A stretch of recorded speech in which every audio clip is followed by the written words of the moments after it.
What's happened with our food? Have we lost our way? I was watching a show at in the break room today.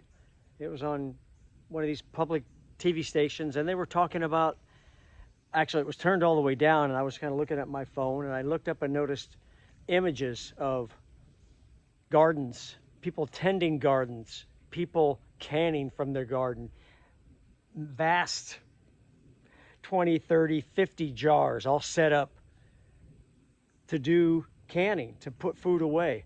What struck me most of all was the age of the film and how old the footage was.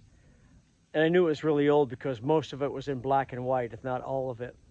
People tending these lush gardens in the dead of summer, kids out there, 10, 12, sometimes younger, it seemed like, by the looks of the images, helping parents and grandparents tend the garden. So as I pickle, today I'm going to pickle. We pickled about a dozen last week, I mean.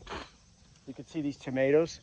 We've just been grinding them up. They're not great fresh eating this year. We're having a tough year. A lot of heat. They're kind of mushy. They're still making great sauce, though. As I do that, I think about now it is overlaid with this show, this program that was on during my break, and how it was like a novel thing. Like, this is the past. This is the way it was. This was the kind of the way they were presenting it on this TV station. And it just struck me that in a way we've lost our way, but in a way we're kind of finding our way back. There's more and more and more gardeners. I see you guys online. There's more hope. There's more examples of people putting stuff away for the winter, whether they're doing like we do, kind of the lazy man's way. We make refrigerator pickles, get out the apple cider vinegar and the white vinegar and the sea salt and boiled water, and then we're ready to go. We don't can it. We just put them in the fridge after they stew on the counter for a week or so. That's going on. We've got the tomatoes, which, like I say, it's the lazy way of doing it. We just grind them up in the food processor, skin and all, seeds and all.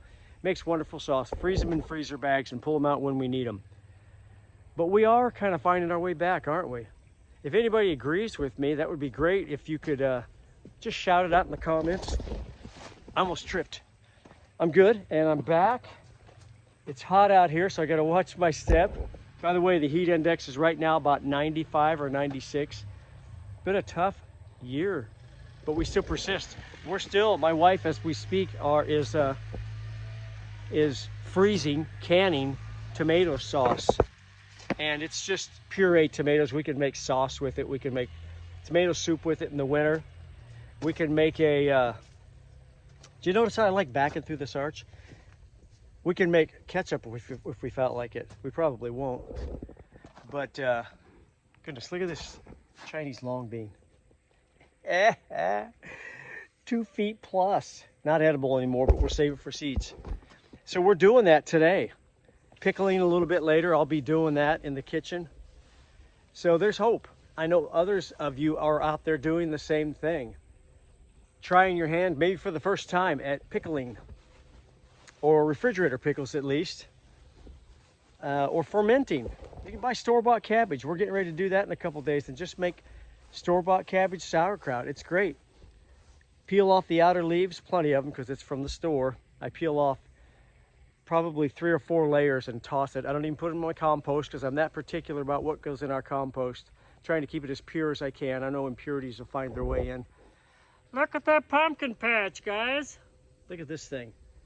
This vine here starts back there, and then, so that's about 12, 14 feet. Then it goes about 12, 14 feet up that way. Anyway, sauerkraut, easy.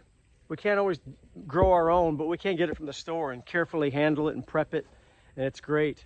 We've got these pears. They don't taste that great, but you know what? They're gonna make some sort of chutney or something later this year, you know? Look at that, beautiful. They call them country pears. So I encourage you all, grow bigger and bigger and bigger gardens. Get out there prep it this fall for a bigger garden. That way you can and freeze and refrigerator pickle even more of what you've grown. It's a wonderful thing to go down to the freezer or to the pantry or to the fridge and pull out a jar or a Ziploc baggie full of stuff that you've grown in your backyard. That it brings back a great memory as you pull it out, and it makes you very hopeful for the future. So go ahead and do that. Grow a big garden, a bigger garden than this year.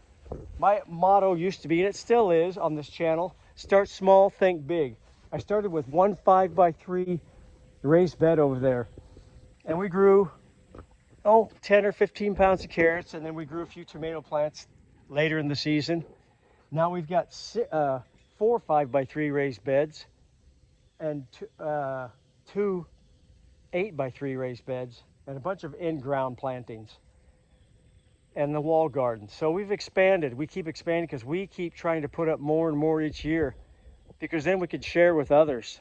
Have our kids over and have spaghetti with a simple $3 or $4 worth of Italian-made pasta from Walmart and our own sauce with some sort of meat. It's just brilliant tasting, those tomatoes from the garden, even when it's not the best tomato year like this year. So there we go. Start small, think big. Yeah, we've kind of lost our way, but I think we're finding it each day in the garden as we grow a big enough garden to put stuff away. And we learn, maybe for the first time, some of you, to put stuff away. It can be as simple as getting out your food processor like what we do, chopping up chunks of tomatoes, throw them in there, and hit the button. We're blessed to have all this technology. And freezer bag it. Anyway, cool. Keep going. Talk to you guys later. Bye-bye.